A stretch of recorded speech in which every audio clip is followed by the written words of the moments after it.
Hello, Connecticut, and welcome to the Paid Leave Podcast. The title basically says it all. I'm Nancy Barrow, and I will be delving into this new state program and how it can help you and your family.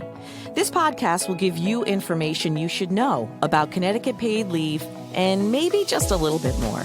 Connecticut paid leave brings peace of mind to your home, family, and workplace.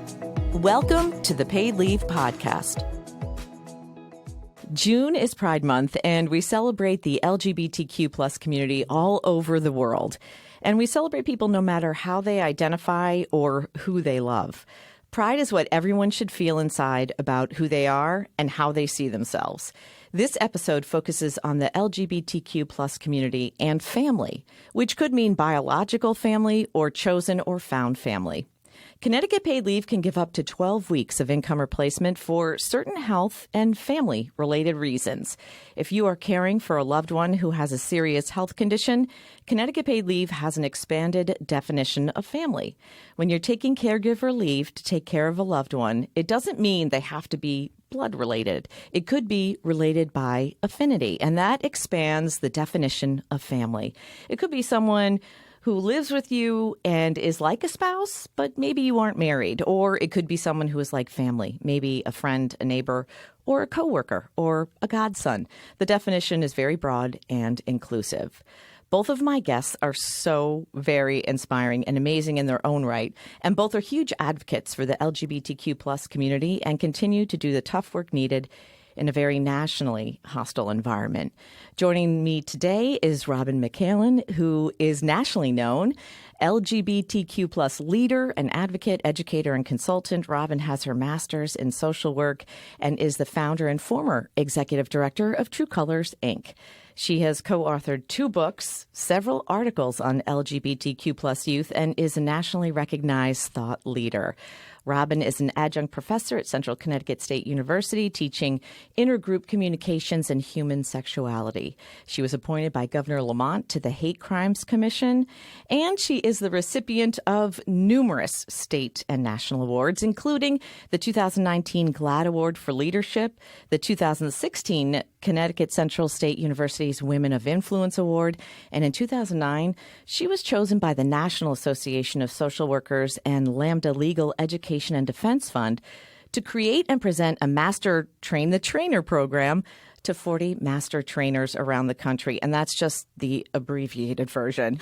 Also joining the conversation is LGBTQ plus advocate, teacher, consultant, and facilitator, A.C.E. Ricker. Now, A.C.E. is a public advocate and educator who's been speaking on transgender rights since the ripe old age of 15.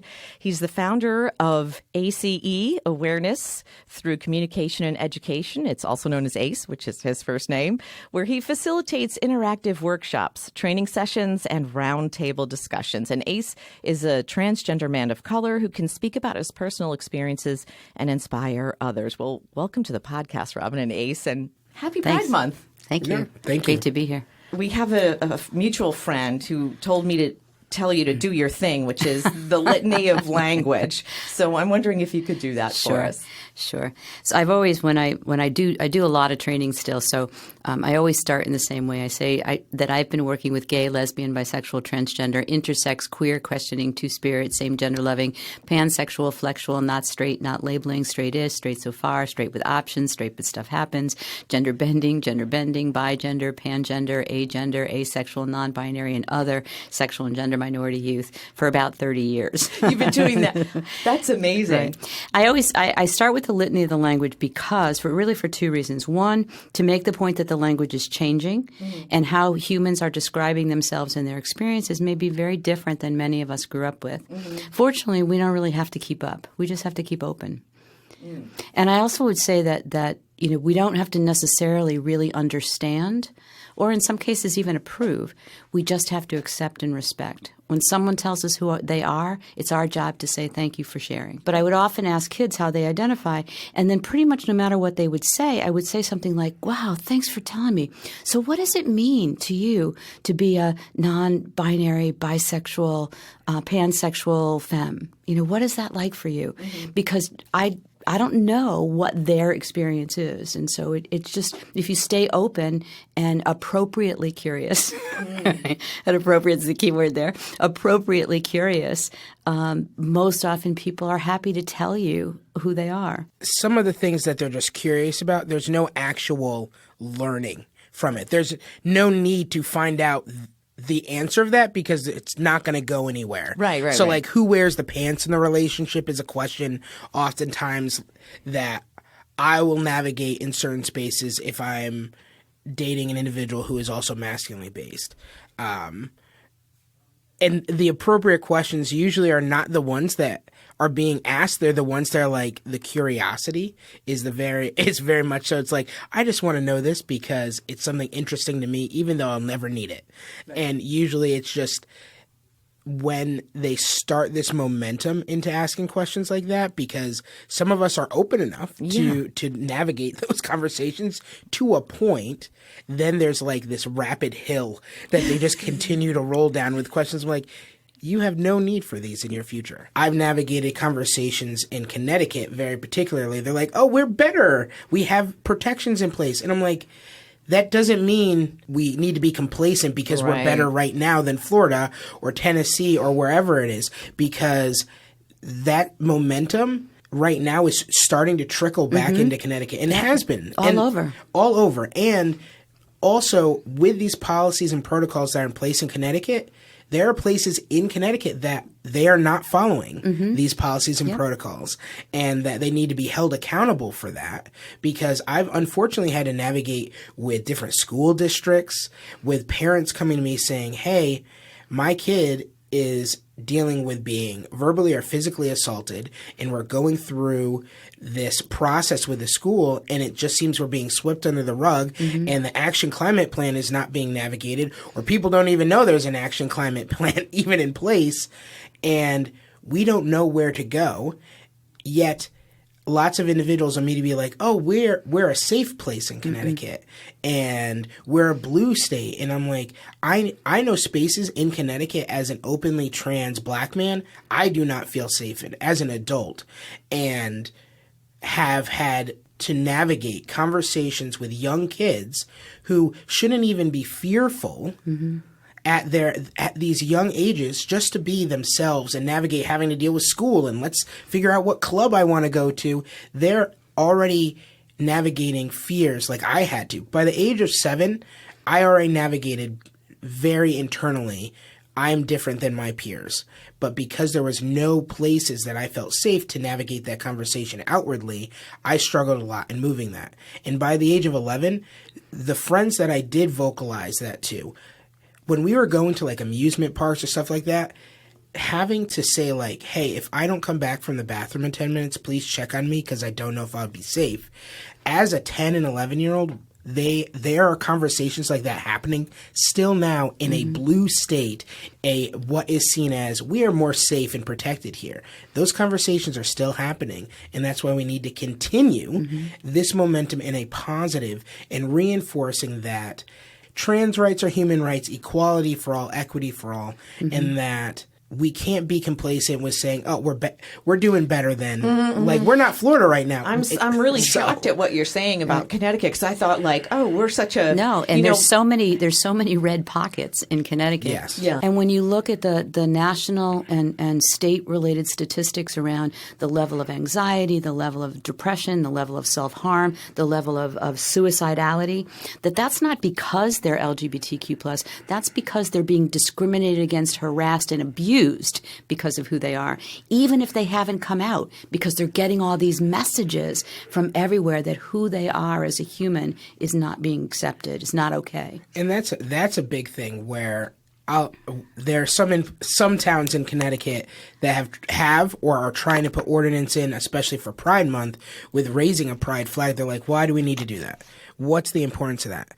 And I can say personally, the importance of being able to raise a pride flag is showing validation to these individuals, because just this last week, time is flying, just this last week with West Hartford doing their flag raising, my partner and I got to speak, and I specifically said in that time period that there are people that are probably driving past us right now or walking past us that right now do not feel validated and are terrified to be open and authentic about themselves. And raising this flag shows they can be. Whether it's taking those first few steps internally or externally to friends or whatnot to continue the conversation and saying, you are valid, you are seen, and you will be affirmed because you are no different than anyone else. And that's why we do so much during Pride Month, because 500 plus anti-LGBTQ plus bills are weighing down young kids to adults, being told silently or very aggressively, you are not worth it. And when we stand and raise the pride flag, even for these 30 days, we want to very much so vocalize to those who don't feel that worth because they're pulling up media in the morning or reading that newspaper or hearing it on the radio or seeing with curriculum that they're starting to just wipe out parts of like the LGBTQ plus community in actual documentation, that there are people that are ready and willing to affirm them and to validate them and to be there for them, even if they're strangers. Yeah.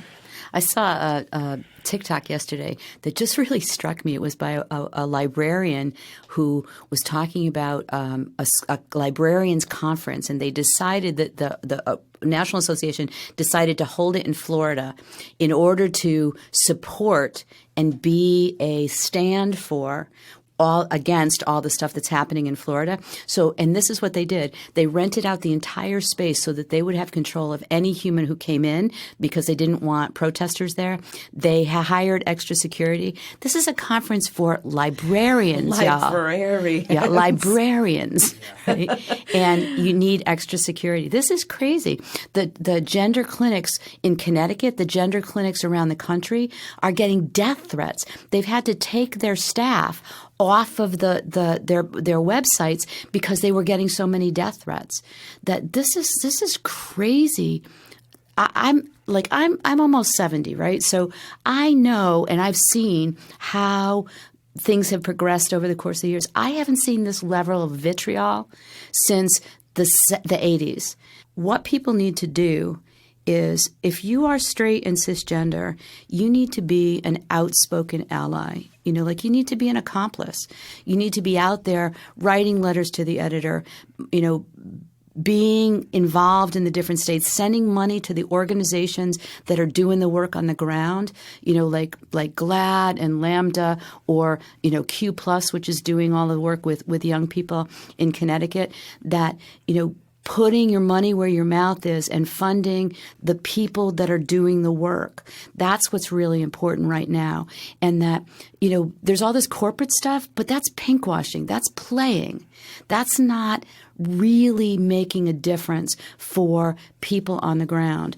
And that I took this saying from a friend of mine who used to work for the Department of Education. When you hear mean, intervene. And it's everywhere and every time, because it's not just in the classroom. It's at Thanksgiving dinner. It's at the 4th of July parade. It's everywhere you go where people are saying terrible things about other humans, and other people have to say, no, Uncle Joe, I know you're an idiot, but you still can't say that in front of my kids.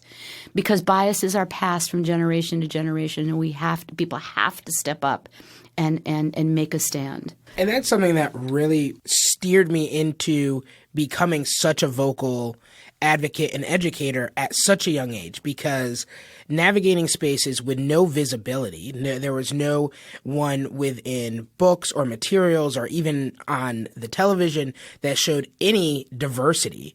And I grew up in Shelton, Connecticut, so it was a very white predominant community. So I was one of a handful of people of color. So navigating spaces like that, growing up, the only conversations of other people of color through any type of material was negative. It was talking about slavery and consistent negative points.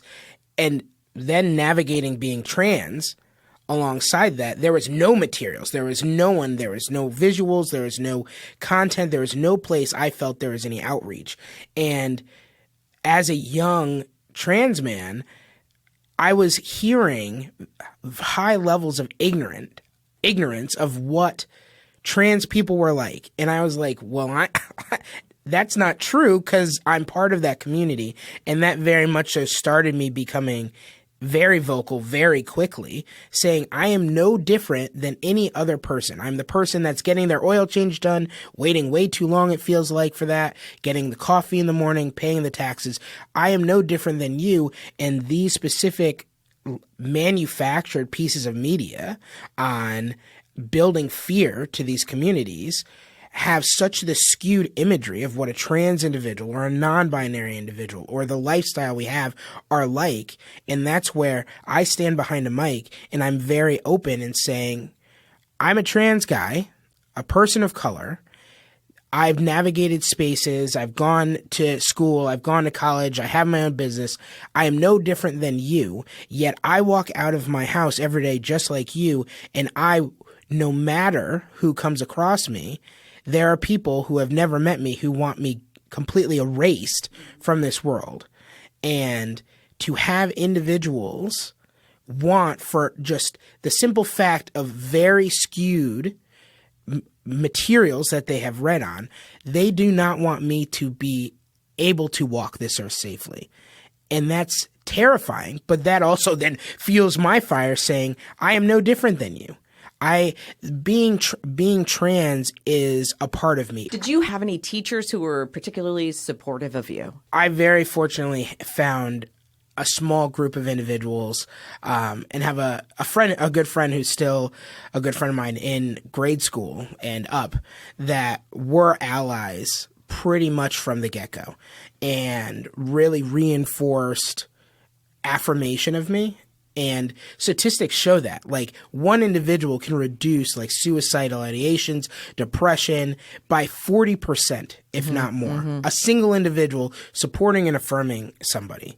And I was fortunate to receive that at a young age. And I think I also, just because I am pretty extroverted, was fortunate with how much I like to talk, got to meet individuals and really be able to find that chosen family that affirmed me for me just being me. The response of parents is the number one indicator of outcomes for LGBTQ plus youth. When their families are supportive, the outcomes are really not, I mean, they're not at risk. They're not at significantly higher risk of all of the parade of horribles that we hear about.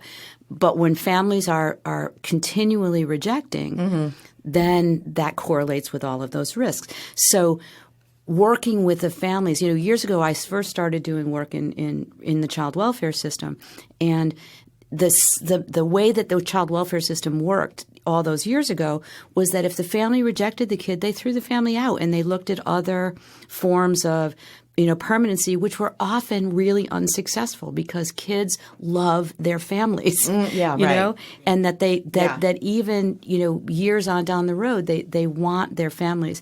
Now people are understanding that when a child comes out, however they come out, the whole family's on a journey, and therefore the whole family needs to be supported. Right. And that starts with creating a space for parents and caregivers and people who love this child to have the feelings that they're having. I think you have to start with where they are, but you also have to start with the perspective that they can learn to be their child's advocate and ally rather than their first bully. That Caitlin Ryan, who does a lot of this work and training, a lot of research around this, says that one of the single most important things that families can do is to believe that their child can have a happy future. Yeah, and I think that's the scariest part for parents, right? Because they just think it's just another difficulty. But if they they could believe that their Right. kid could have a happy future. Children live up to or down to expectations. So if the parents could get their heads around the fact that my child can be who they are and be happy, successful, have families that they want to have, do work that they want to do, and live successful lives, if they can start from that belief, even if they need people like ACE and other organizations around now to help them open the doors and get there. Yeah. I think that's what we need. And again, that comes right back down to, when you hear mean, intervene. Everybody needs to be an ally. Most people, I think, are situational bigots. So they're not like intentionally bigoted, right? They're just like, they just never thought about it before. So someone says something, or then they're like, like they don't care. But once they recognize the difference that it makes when they say, hey, I feel differently about that, or ouch, or what did you mean by that? Or, you know what, that wasn't funny. Right? Like just saying something can begin to change other people's perspectives. So we need role models and we need accomplices. Well, which is interesting that you said parents can be the first bully. That just like hit me really hard. Is family rejection big in the LGBTQ community? Yeah. Still, yes. It is. Yeah, and Do they come around, or is there many do, okay, and some don't, but many do. Many do, and that's like for my personal story. There was a time when I did come out, and there's an immediate separation between my family and I, and it took about a year before I would start getting texts, some random text message like, "Did you get your snow tires on?" or "We're having a storm. Do you have enough eggs and bread at the house?" And these were clearly simple things that were starting conversations because they didn't know how, they couldn't start the bigger conversations off the bat. Was this when you were already moved out of the family? No. Okay. So this happened when I was younger, when I was living with my parents. And for a period of time, I was disowned. Where'd you from go? them. So I was homeless very briefly, and then I was very fortunate to have a good group of friends who I see as family who really navigated and helped me find spaces. I started renting and so forth, and that's where, with parents and caregivers and so forth, can have a process for themselves and navigate spaces, but there's also this dynamic where you need to make sure that when you're navigating your feelings, you're allowing everyone else is navigating other feelings. And in that time, don't question other people's feelings when you can't navigate your own at this point. And that's a big thing where a lot of parents in general be like, "Are you sure? Like, have you thought about this?" And I'll let you know, before I started coming out of my parents, there were years and years of processing internally and trying to find resources outside of just my little teeny self, and really bringing about, when I'm opening up and when kids are opening up, this isn't like 2 minutes ago I decided I want to be non-binary or trans. This isn't a day ago or a couple days. This is like long time processing. And it's also because of fears. Parents usually immediately will respond, "Are you sure?" Because that's like, "You sure you want to walk down?" Because now I'm thinking about all these obstacles you're going to face. And there's this protection that comes into place when doubting your kid. And when you do that, you are not validating that kid by putting that, "Are you sure? Are you really sure about that? Are you doing this just for attention?" Like it, and that's something immediately that then can emanate into being the first bully for your kid, or navigating spaces where if you don't, and that's why I'm very fortunate and happy to facilitate the parent and caregiver group, because oftentimes the parents will try to just relay a bunch of questions to their kid, and their kid is trying to navigate this path on their own and don't want to be your teacher as well as your kid. And that's where I want to really emanate Right. that. And I do think that we need to be clear that parents and caregivers need a space separate from their children to process their stuff, because you don't – they're going to have their things, their fears. They're going to have all of this, what's going to happen. All these – they grew up with the same myths and stereotypes that everybody else has, right? So we need to give them space to process that. Potentially for some people, they need the space to mourn the child they thought they had in order to make room for the child that they do have. There's all these things that have to happen, but they don't need to happen in front of the kid, because you don't want to say things to your kid that are going to create, these additional breaches. So, we need to make sure that the support systems exist out there in ways that help the parents and caregivers navigate, but also support the kids. So both sides have to happen, and both need joint support, but also individual support. Yeah. I think that's really important.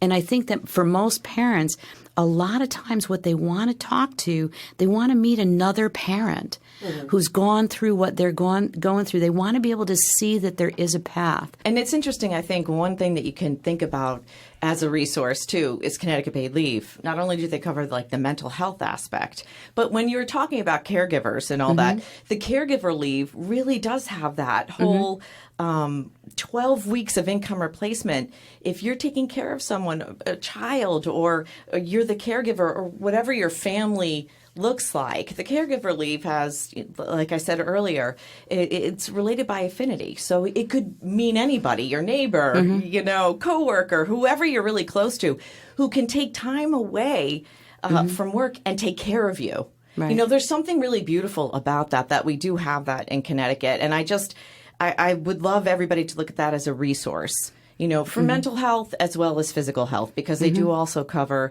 gender identity surgeries and things of that nature. So, and hormone replacement. So it's a really good resource to have. So I want you to both think. No, and that's great, because until we started conversating, I had no clue about that resource. Yeah. And I know some people that would possibly would want that resource very much. And that's, again, with navigating, breaking down these silos. Because, again, we have so many silos.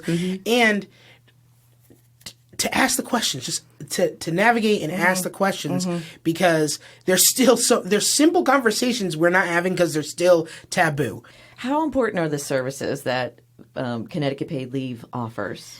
I think they're really important, and I think that one, that especially when we're talking about gender affirming care for adults. And the interesting thing is, that gender affirming care is for everybody. It's not just for certain groups of people, right? That everybody has gender, right?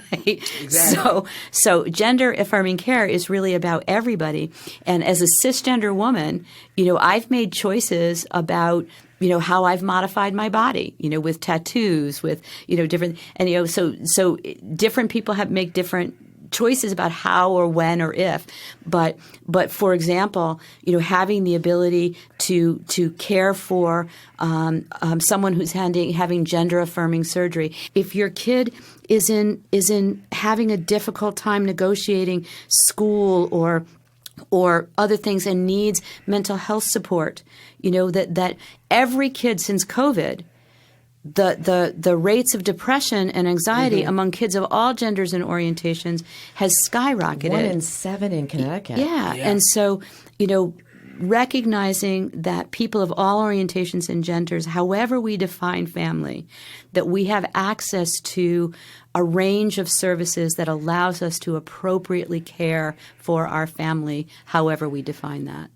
And that's a very big thing with the statements you were saying earlier about this resource, is that it's not just defined by your primary blood family, and that it has a very ebb and flow type of dynamic of, well, it might be the coworker, or it might be the neighbor, or it might be the God child or whomever, and that I know there's some individuals who navigate trying to find resources, and it's like, oh, well, you're not related, or you don't live together, or, well, how are you related? And if there's no relation, then there's no even option on the table, and there is an option here. And that's something that oftentimes, even navigating things that should be accessible to us become completely inaccessible. And that this as a resource has that ability, and you're not just stopped at like, well, I don't communicate with my blood primary family, but I need a resource with my chosen family. You have that option. And that's something with navigating spaces in just general, often we don't see. And bringing about these resources and navigating with the many avenues of healthcare right now, and just the complexities of it are already hard enough. And then having to explain yourself, well, we've been living together, but we're not related, and we know each other through work. Like, it can be very exhausting, and that can definitely bring about just turmoil, even asking for a resource. So having something that's like, we're not going to ask if, like, you're blood related, and then having this whole list of things you have to prove to us to even navigate if there would be a possibility or not. I really just want to thank you, Robin, and I really want to thank you, Ace, both for being here and kind of laying some knowledge on us. And thanks for helping us define what a chosen family is, related by affinity, our expanded definition of family with Connecticut paid leave. Thank you so much both for being on this podcast. It was a really important podcast. Thank you so much for inviting us. Yeah, thank you. And happy Pride Month. Happy Pride. Yeah. Happy Pride. To apply for benefits, go to ctpaidleave.org. This has been another edition of the Paid Leave Podcast. Please like and subscribe so you'll be notified about new podcasts that become available. Connecticut Paid Leave is a public act with a personal purpose. I'm Nancy Barrow, and thanks for listening.